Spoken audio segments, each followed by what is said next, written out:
Welcome to The Functional Esthetician, a podcast where skin health meets whole body wellness. I'm Samantha Dench, a licensed esthetician of 22 years, owner of Skin Deep Aesthetics, author, and a student of functional medicine. My mission is to help you see the bigger picture because healthy skin starts from within. In each episode, we'll explore the gut-skin axis, hormones, nutrition, skincare, and wellness tools you can use to transform your skin. Welcome to the Functional Esthetician Podcast. I'm your host, Samantha Dench. Today we're going to talk about what foods to eat and what foods to avoid for better skin. We will also talk about establishing healthy food habits and your mindset. Please enjoy. Does what we eat really impact our skin, or is that a myth? The phrase, "you are what you eat," is true. Food does impact the health of our skin. Over the last 5 to 10 years, more research has been done on the connection between the gut and the skin. I have experienced this in my own skin, and I've also had good success with clients as well. Acne clients who tend to address their skin issues from the inside out tend to have the best results when clearing their skin, and they're the ones that keep their skin clear. As I was researching food and the harmful effects it has on our body, I went down the rabbit hole of toxins in our air, food, and environment and how bad that is for our gut health. For today's purposes, we are going to focus on food, but I did link those studies in the show notes. So if you're interested, after this episode, make sure to go check those out. Let's talk about the top 3 foods that cause inflammation in the body and on your skin. Gluten, dairy, and sugar. Gluten is a big one because everyone loves their carbs and it's really hard to give it up. Plus, gluten is in everything. And gluten sensitivity has become more and more of an issue. There are 2 reasons why. First, our body can't completely process gluten. Second, this causes intestinal permeability. This means microscopic tears in your gut microbiome. When this happens, inflammation occurs, and it results in bloating, gas, IBS-like symptoms, gut dysbiosis, and guess where else it shows up? Yup, you guessed it, on your skin. And many of you listening might be thinking, but I've always eaten gluten. Why all of a sudden is it so bad? And I have an answer for you. I'm going to talk about 2 reasons why gluten has become such an issue. I did mention that our bodies can't process gluten completely. Gluten has 2 protein components, gliadins and glutenin. Both of these proteins are not completely broken down in the stomach or pancreas. So it travels to our intestines, where the smaller particles penetrate the intestinal wall. These microscopic tears lead to inflammation in our gut. And this is where the term leaky gut comes from, because gluten literally causes microscopic tears in the gut and it leaks out into our body. In someone with celiac disease, these proteins trigger an autoimmune response. In healthy individuals, we get sluggish, we get moody, we feel bloated, we get IBS-like symptoms, headaches, and even shows up on our skin. Now, the other component I want to talk about when it comes to gluten is a chemical called glyphosate. Glyphosate is a chemical used in Roundup. Glyphosate is used to treat wheat, corn, soy, barley, and oats. It controls weeds and speeds up the drying process so they can be harvested quicker. And research has been done connecting the dots between our gut and glyphosate. While food companies claim that glyphosate is non-toxic to humans, studies are proving otherwise. Studies show that glyphosate disrupts and suppresses healthy gut bacteria, leading to dysbiosis. Glyphosate doesn't just affect our guts. It affects how our cells make energy. Back in science class, you learned about the mighty mitochondria. Mitochondria are the power source for our cells. Mitochondria are responsible for the production of ATP, which is how our cells get their energy. Dysfunction in the mitochondria leads to illness caused by oxidative stress. Hopefully this information will inspire you to cut back on gluten, because once you eliminate this food from your diet, you'll be surprised at how good you start to feel. Next, let's talk about dairy. The first thing I want to say about dairy is around the age of 5, all of us stop producing the enzymes to break down dairy. This is why most of us have digestive issues when it comes to consuming dairy. Everyone is lactose intolerant to some form.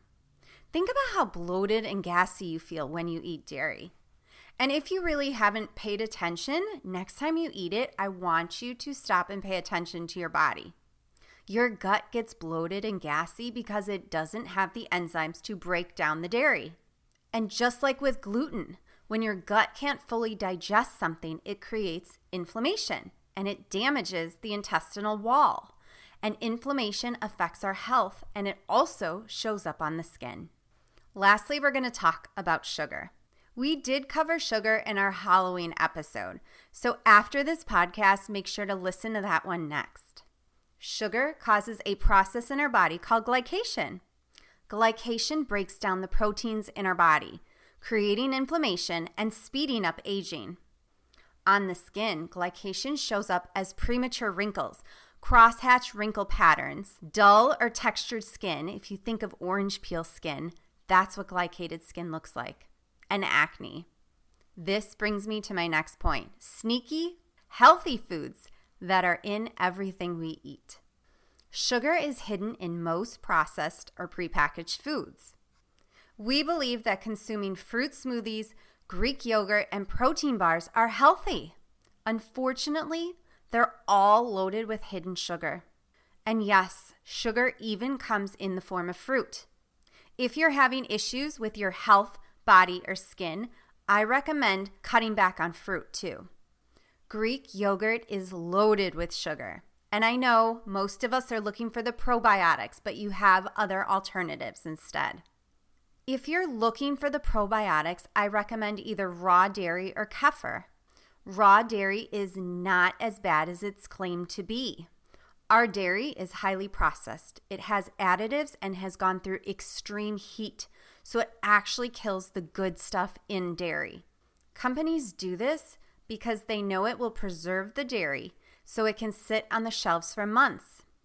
Raw dairy can be bought from a local farmer, and when it's consumed right away, has incredible benefits to your gut. I did add a link in the show notes if you're interested in learning more about raw milk. It's a quick read and something I recommend checking out. The next harmful food that's in everything are seed oils. And after doing some research, seed oils do have high amounts of omega-6s. However, the way seed oils are processed, it depletes them of omega-6s. When the oils are extracted, it creates toxicity by adding in glyphosate and hexane extraction methods. Seed oils, just like sugar, is in almost every processed and packaged food. When you pair seed oils with other harmful and inflammatory ingredients, it negatively impacts our health and our skin. My best piece of advice on seed oils is to avoid them completely. Opt for avocado, coconut, or olive oils, beef tallow, or butter. Now that we've covered a lot, I want you to understand why, as an esthetician, treating acne, rosacea, eczema, or any inflammatory skin condition can be so difficult. There are so many factors that could be affecting the health of your body and showing up in your skin. When it comes to figuring out your skin problems, here's a little guide I like to use. And this is something you can implement at home. When you see an inflammatory response in your skin, pay attention to what you ate the 24 to 72 hours prior to that response. For some people, your skin will show it within the hour. Keep a food journal. Write down everything you eat in a day. And at the bottom of the page, make note of how your skin looks and feels. Was it clear? Did you have flare-ups? Where were your flare-ups? Do you notice acne or bumps on the skin? All of these signs could be pointing to your gut. Another thing you can do is you can try an elimination diet and see which foods are causing inflammation. Start with one of the inflammatory foods, gluten, dairy, or sugar, and eliminate it for 1 month. Here's what to look for. Your signs of bloating, gas, IBS-like symptoms, joint pain, and skin inflammation should start to ease up. You'll feel more energy and less sluggish, and you'll notice your mood improving. And always keep notes. Write down what you're eating, what you're eliminating, and how your body and skin responds. And if you've tried this or are trying it and are struggling to get answers, we can do some functional testing. We can check your gut for signs of inflammation and do some food sensitivity testing. Just remember, start slowly and be kind to yourself. Pay attention to how you do feel. And sometimes we don't even realize how bad we feel until we eliminate a certain food and we start to feel different. So let's get to the fun part. What foods you can eat for healthy skin. The first thing I'm going to say about diet and nutrition plans is that diet plans are personal. I'm here to share information with you, but I'm also encouraging you to do your own research and find which one works best for you. I'm going to start with this. One of the most important things you can eat for healthy skin is protein, especially fatty red meats. Red meat is a complete protein, which means you get all of your essential and non-essential amino acids in one meal. And when it comes to fat, good fat is essential for our body. Red meat contains short-chain fatty acids, which is good for your gut microbiome. The bacteria in your gut benefit because they are produced from amino acid metabolism. When you're eating carbs, sugar, or processed foods, this breaks down proteins in your body. And that's why eating red meat is so important. And I know there's so many studies out there telling us not to eat red meat and that red meat is bad and it causes heart problems and all these other issues. But I'm here to help you think critically. Let's think about what just came out about women in HRT. For all these years, women avoided HRT because they believed if they took it, they'd get cancer. And now we learn that that's not true and that HRT is safe for women. Let's look at the food industry and where we're getting our information from. And I'm getting fired up here because I've been on the carnivore diet for 2 years and I feel great.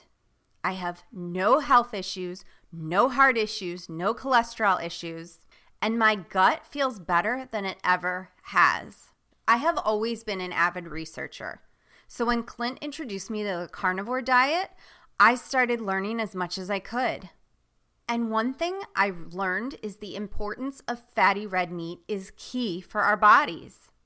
So why are we told red meat is bad? Our food industry is run and owned by big pharma. Why would they tell you to avoid foods that are good for you and push the foods that are bad for you? Because they know that if you continue to eat the bad foods, you're eventually going to get sick and need their medications. My job as a functional medicine practitioner is to educate you, help you understand what's causing all the inflammation and health problems, help you get healthy, avoid and minimize your amount of medication. Eating inflammatory foods damages your body and it makes you sick and puts you on medication. I'm going to get off my soapbox. I'm going to shift gears and talk about some of the different diet plans that are good for you. What does an anti-inflammatory diet look like and how can it help improve your gut so your skin clears up? The 4 main diet plans that I'm going to talk about today are the ketogenic diet, the Mediterranean diet, the autoimmune protocol, and carnivore. And how I learned about these diets are following different doctors on YouTube and social media. I will drop some of their links in the show notes if you want to do your own research and learn a little bit more about them. When it comes to diet plans, you have to be your own advocate. I'm encouraging you to try different ones and find which one works best for you and your lifestyle. Every body is different, and there's no one-size-fits-all diet plan. Let's compare the 4 different diet plans so you can start to figure out which one might work best for you. Starting with keto, also known as the ketogenic diet. The keto diet consists of proteins and fats with limited carbohydrates. And when I say carbohydrates, I don't mean bread, pasta, or gluten-free crackers. True keto diets get their carbohydrates from fruits and vegetables. The goal of the ketogenic diet is to use your body's own glucose from your liver instead of glucose from food. This puts you in a state of ketosis. And ketosis means you're using your body's own glucose source. This creates ATP, aka the energy of our cells. This leads to weight loss, improvement of health, and more energy. I did the keto diet for several years and really enjoyed it. However, the amount of keto-friendly foods did get the best of me. But overall, I feel like the keto diet is an easy one to follow because there's so many recipes online, so you can recreate foods you enjoy and you never feel deprived. Next is the Mediterranean diet, which got its name from the countries in the Mediterranean. This diet is composed of fish and poultry as your main protein, olive oil for fats, leafy green vegetables, seeds, nuts, and legumes. The biggest issue with this diet is the recommended amounts are not sustainable for every day. Here's the daily recommendations of a true Mediterranean diet. 3 to 9 servings of vegetables, 1/2 to 2 servings of fruit, up to 8 servings of olive oil, 1 to 13 servings of cereal. Europe does not allow glyphosate in their food, so their grains are different than here in the US. And minimal amounts of protein from fish or poultry. Now remember, in these countries, they take long breaks in the middle of their day, so they have time to prepare for big meals. They also eat from the land. And for the American lifestyle, our lives are busy, and this diet plan is hard to follow here. It's a good guide if you're just starting out. Next, let's talk about the autoimmune protocol diet, also known as AIP. This diet is a personalized elimination plan that eliminates any food that could potentially cause an inflammatory response. This diet is usually monitored by a functional medicine or naturopathic doctor.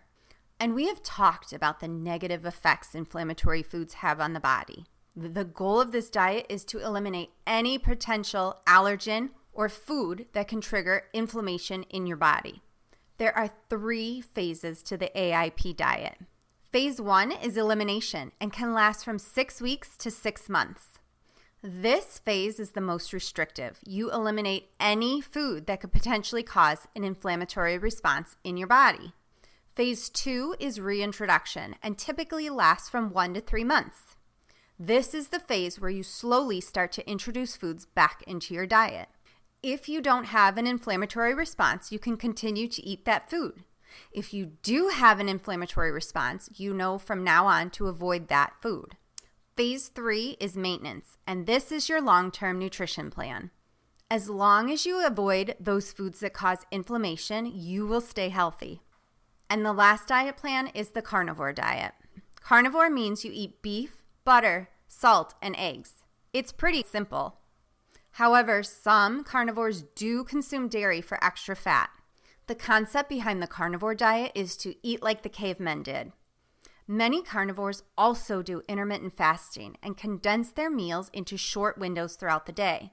Clint and I have been on the carnivore diet for 2 years now, and we really like the simplicity of it. It's actually pretty easy because all we're cooking is meat. Now for me, I like to eat 2 meals a day, breakfast and dinner. Even if my days are crazy and I skip breakfast, I only get hangry if I didn't eat enough protein the day prior. Now that you have all of this information, I do suggest you do your own research and start playing around with the different diet plans.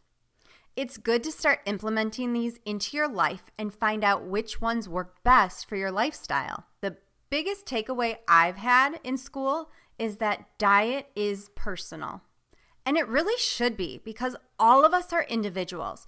We all have our own health concerns. We all have our own needs for how we want to be healthy. And we all have different lifestyles. So you need to find a diet plan that works best for you. That's the only way to be sustainable and successful. let's talk about sustainable, healthy habits. How often have you tried different diets only to fall off the wagon and go back to your old habits? I used to be that way too. When I was married, my ex always thought I was crazy for trying to eat well and take care of myself. I would even make 2 dinners because I wanted to eat well so I could stay thin and healthy. And because I didn't have the support, I was not consistent. And when it comes to eating well, consistency is key. And when you yo-yo and you eat healthy for a bit and then go back to your old habits, that's when damage happens and health problems can pop up. And it actually doesn't take your gut long to reset when you switch to healthy habits. Within 3 days, your gut begins to restore healthy bacteria. For long-lasting changes, you need to give your gut about 6 to 8 weeks. Think about how your gut's going to respond if you eat well for a while, fall off the wagon, and then switch gears and start eating healthy again. Your gut would not be happy. And the holiday season is upon us, and this is where most people do fall off track. And this negatively impacts your gut and your health. So how can you get started on a diet plan you can sustain year-round? It starts with the question, how bad do you want it? If you're not 100% serious about improving your health, you're never going to change. It's that simple. Humans don't like change, and we will resist it until something forces us to change. And unfortunately, for many people, it's a life-threatening illness that forces them to improve the way they eat.